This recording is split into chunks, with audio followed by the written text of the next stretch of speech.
For a long time, I believed happiness looked a certain way.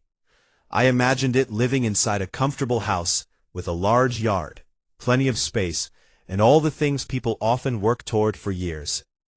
It seemed like a natural goal, something that would automatically bring a sense of fulfillment once it was finally achieved.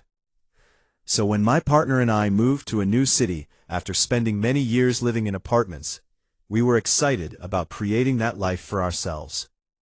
We dreamed about having a yard filled with flowers and enough outdoor space for a dog to run freely. Part of that dream came from childhood memories. Growing up, I was surrounded by open space, and dogs were simply part of everyday life.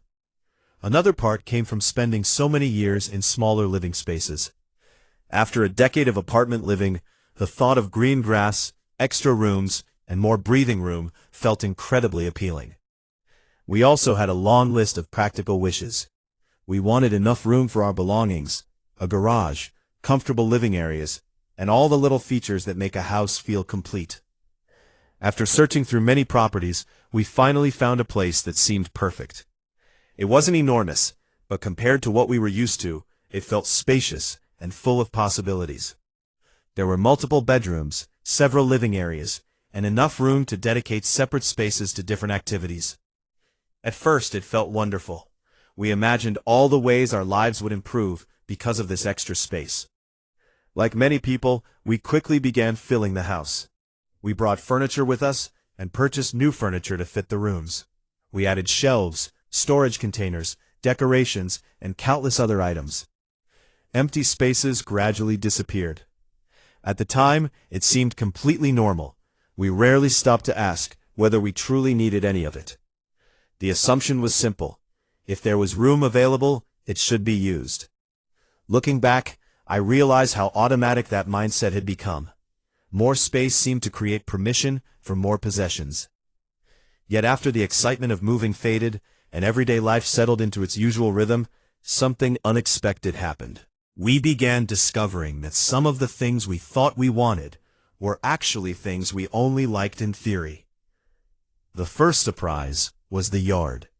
For years, I had imagined gardening and spending peaceful weekends outdoors. The reality turned out to be very different. The lawn constantly needed attention. Weeds appeared faster than expected. There always seemed to be another task waiting. Instead of feeling relaxing, yard work often felt exhausting. Weekends disappeared into maintenance. I slowly realized that I loved the idea of a beautiful yard much more than I loved taking care of one. Then there was the dream of owning a dog. We truly loved dogs. We enjoyed being around them and never missed an opportunity to pet one. But once we started looking honestly at our daily lives, we realized something important. Loving dogs and wanting the responsibilities of dog ownership were not necessarily the same thing. We had been focusing on the joyful parts while ignoring the ongoing commitment.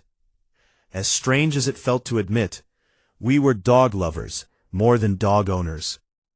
Those realizations forced us to confront a deeper question. Why had we assumed these things would make us happy? Why did we believe that more space, more possessions, and more responsibilities automatically represented a better life? At first, these questions were uncomfortable. Part of me worried that not wanting certain responsibilities somehow made me less mature. Society often sends the message that adulthood means constantly taking on more commitments, more obligations, more things to manage. Yet the more I reflected on it, the more I began to see maturity differently.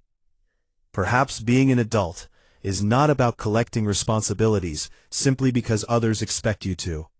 Perhaps it is about understanding yourself honestly enough to create a life that aligns with who you really are.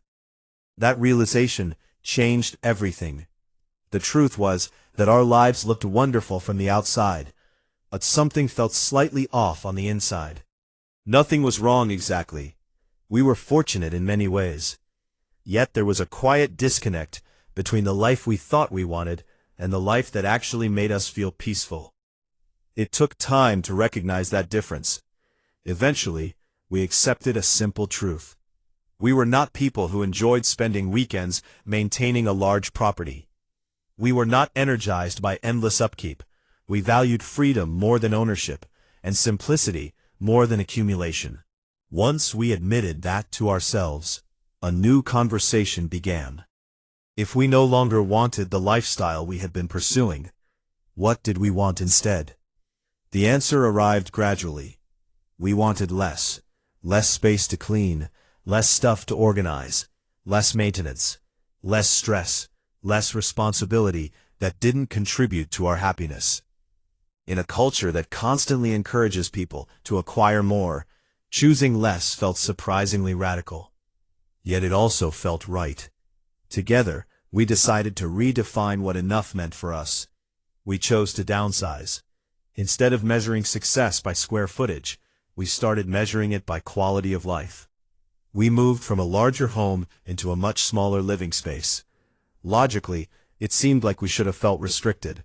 Instead, we felt lighter. The smaller our home became, the more carefully we evaluated everything we owned. Every possession had to justify its presence. Did we truly love it? Did we actually use it? Did it support the life we wanted now, or was it simply a reminder of the past? Those questions transformed our relationship with belongings. I discovered that stuff is rarely just stuff. Many objects carried emotional weight. Some represented memories. Some carried guilt because they had been gifts. Others symbolized dreams that no longer fit who I had become. Letting go of possessions often felt like letting go of old identities. Yet with every box donated and every unnecessary item removed, I felt a little more free. Downsizing also revealed something else. For years I had occasionally used shopping as a way to cope with stress, disappointment, boredom, or frustration. Buying something new provided a brief sense of comfort. But that comfort never lasted very long. Once we committed to owning less, I could no longer distract myself by acquiring more. I had to face uncomfortable emotions directly, instead of covering them with purchases. It wasn't always easy, but it was incredibly valuable. Over time, I learned that peace comes not from buying things, but from understanding yourself. We also reconsidered our relationship with homeownership. Many people dream of owning a home, and for good reason.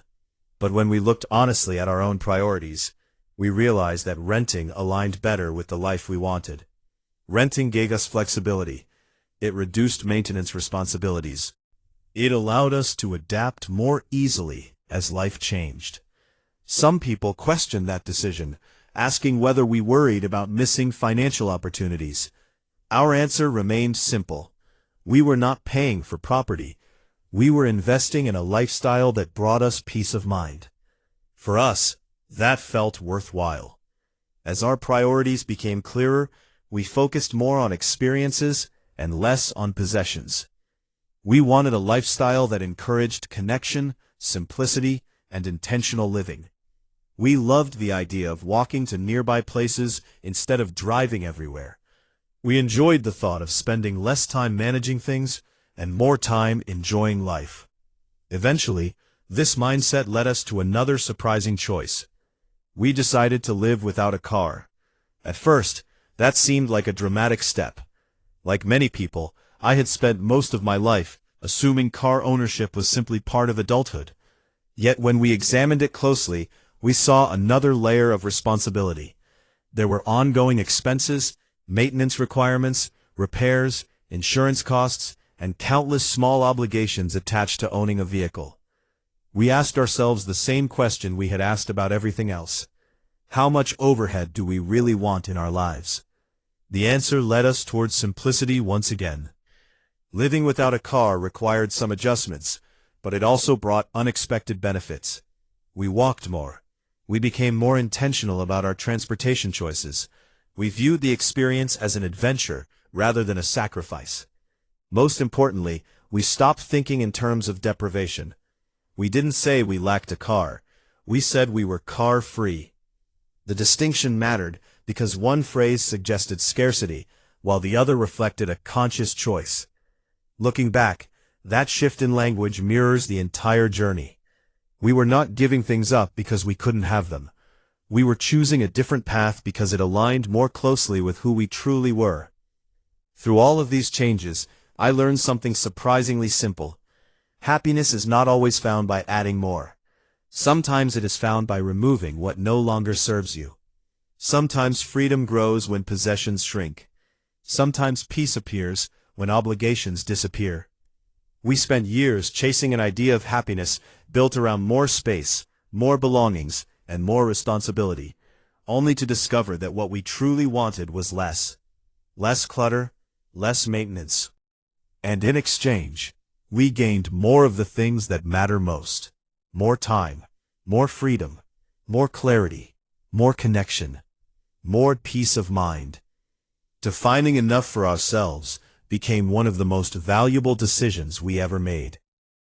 It taught us that a meaningful life is not measured by what we own, but by how intentionally we choose to live. And perhaps the greatest surprise of all was discovering that the things we thought would make us happy were often standing in the way of the happiness we were seeking all along.